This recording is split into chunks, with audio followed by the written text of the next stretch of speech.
Grazie, signora Tricklebank. Buona giornata. Stammi bene? Sì. Riportalo su!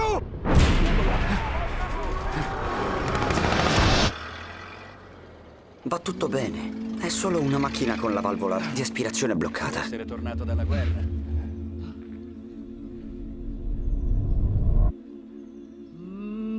Dicono che poi passa. Which kind of woman is Laura? That she loves her family, but she seems to dream a different life. I think she's a typical woman. I think she's an ordinary woman. I think, you know, society tells her to be one thing, but she has, you know, ideas outside of that. I think women have felt like that forever. And I think it was particularly enforced at that time that if you were unmarried by a certain age, your life was over.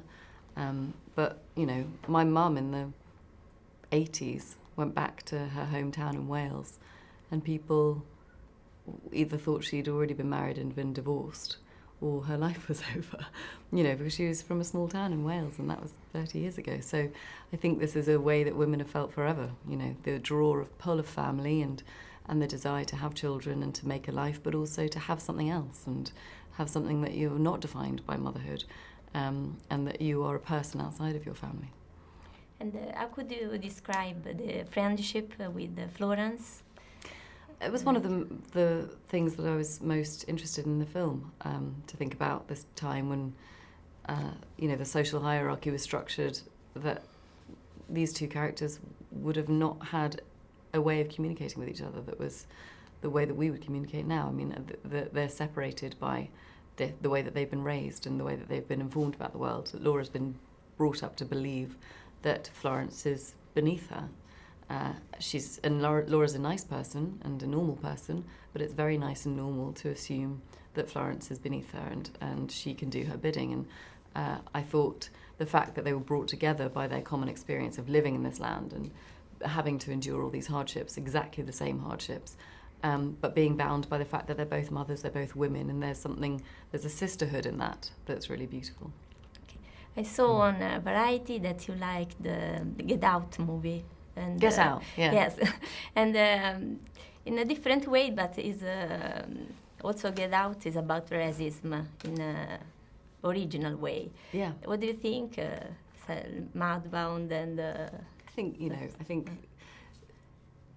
Dee with this film doesn't do anything on the nose. She's not telling you how to feel, she's inviting you to have a conversation, and Get Out does the same thing. It's a really cool, funny, strange, exciting way to continue this debate about why these attitudes still exist in our society. Okay. Henry is a strong and a practical man, but he loves his family, but he has so many responsibilities. What do you think about this character? Yeah, you do.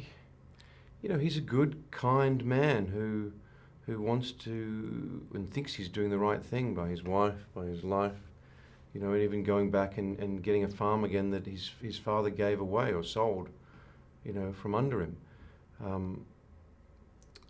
And at the same time, then he's a farmer, and on a farm things aren't easy, when you make hard, tough decisions.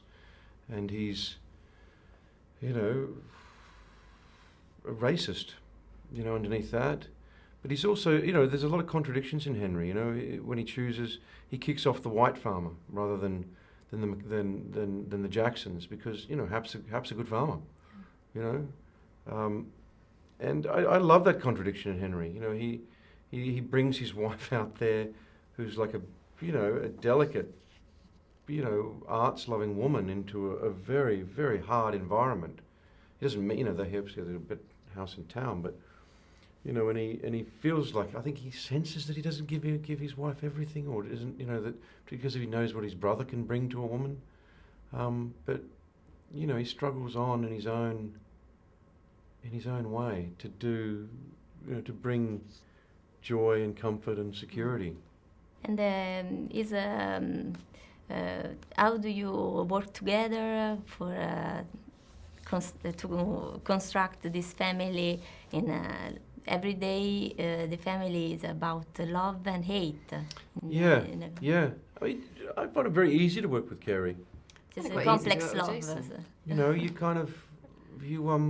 I mean, Carey rocked up with this amazing fringe. Okay. Like she said, "Oh, I got a one, I got a haircut." And it's just like, but it was spot on. It was just like it's like I know with Carey that she's ready to, go. She's worked hard. She's going to give ideas and throw things across. It's going to be a lot of back and forth, and and any time that happens on a film, it just makes it easy because it's like we're not here to get anything right. We're here to find this and create this and put it across. And on a film at this pace, in these conditions, about this subject matter, that's super important. I don't think you could do what needed to be done without an actress, for me, that I really felt a really solid connection and an easy connection with.